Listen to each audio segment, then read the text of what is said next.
Tanpa dosa terobos jalan cor Kadispora Lubuk Linggau minta maaf, sudah izin Tuhan.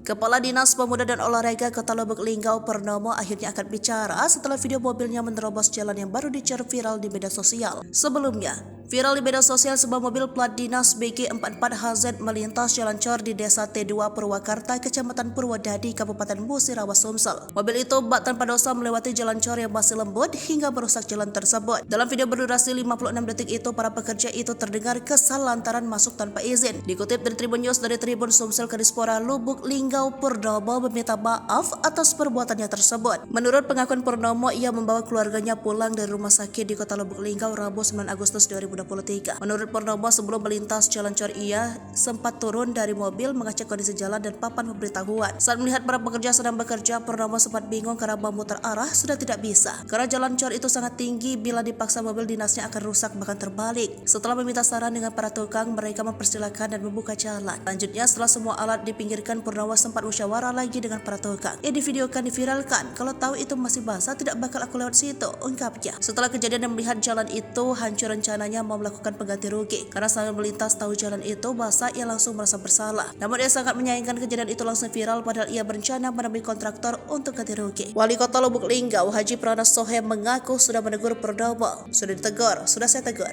ungkap Prana Sohe saat dihubungi Tribun Sumsel Kamis 10 Agustus 2023. Pria akrab disapa Nadan itu menghimbau para ASN di Kota Lubuk Linggau berhati-hati dalam berbuat, karena saat ini semuanya diawasi kamera. Yo, semuanya harus hati-hati karena kamera di mana-mana, ujarnya.